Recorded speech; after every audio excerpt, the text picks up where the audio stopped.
Hello everyone. ఈరోజు వీడియోలో ఏంటంటే విశ్వాస్ 2026 పేరిట వివాదాల పరిష్కారానికి సరికొత్త స్కీమ్ అని చెప్పొచ్చు. ఈ పథకం జూన్ 29, 2026 నుంచి అధికారికంగా అమల్లోకి వచ్చింది. నోటిఫికేషన్ విడుదలైన తేదీ నుంచి 6 నెలల పాటు అంటే డిసెంబర్ 2026 చివరి వరకు మాత్రమే ఈ స్కీమ్ అందుబాటులో ఉంటుంది. కోర్టులలో పెండింగ్లో ఉన్న కేసులను తగ్గించడం, స్వచ్ఛంద నిబంధనల అనుసరణను ప్రోత్సహించడం మరియు ఉద్యోగాల ప్రయోజనాలకు భంగం కలగకుండా దీర్ఘకాలిక వివాదాలను వేగంగా పరిష్కరించడమే ఈ పథకం ముఖ్య ఉద్దేశం. ఏ కేసులు ఈ పథకం పరిధిలోకి వస్తాయి? విశ్వాస్ 2026 పథకం ప్రధానంగా 4 రకాల కేసులను కవర్ చేస్తుంది. ఒకటి, పెనాల్టీ అండ్ నష్టపరిహార ఉత్తర్వులను సవాల్ చేస్తూ న్యాయస్థానాలు లేదా ట్రిబ్యునల్స్లో పెండింగ్లో ఉన్న కేసులు. పెనాల్టీ ఆర్డర్లు జారీ అయి రికవరీ పూర్తిగా లేదా పాక్షికంగా పెండింగ్లో ఉన్న కేసులు. నోటీసులు జారీ అయి ఇక తుది ఉత్తర్వులు వెలువడిన కేసులు. నిబంధన ఉల్లంఘనకు సంబంధించి నోటీసులు ఇంకా జారీ చేయని కేసులు. యాజమాన్యాలకు లభించే రాయితీలు.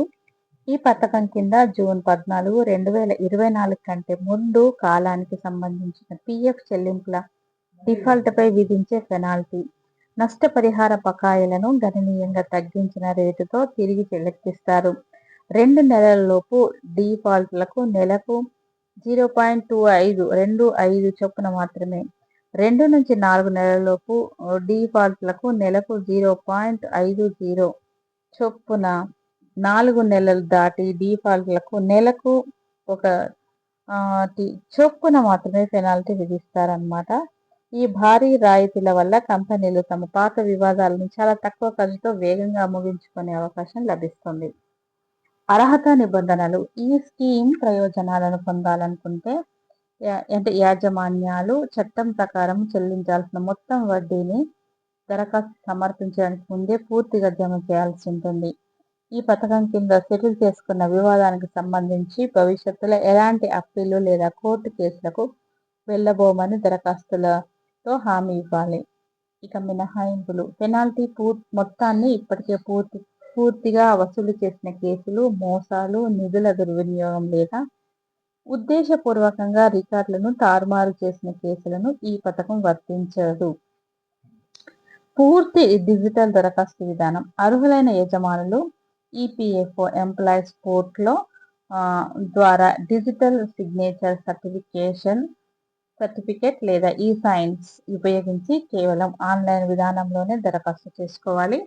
ఈ ప్రక్రియను పారదర్శకంగా, వేగంగా మరియు నిర్దేశిత కాల పరిమితిలోగా పూర్తిగా డిజిటల్ రూపంలో డిజైన్ చేశారు. ఈ పథకాన్ని క్షేత్రస్థాయిలో సమర్థవంతంగా అమలు చేయడానికి వీలుగా ఈపీఎఫ్ఓ తన అన్ని జోనల్, రీజనల్ మరియు డిస్ట్రిక్ట్ ఆఫీసులలో ప్రత్యేక విశ్వాస్ సెల్స్ను ఏర్పాటు చేస్తోంది. పిఎఫ్ బకాయిల విధానాలతో ఇబ్బంది పడుతున్న కంపెనీలకు ఇదొక సువర్ణ అవకాశం అన్నమాట.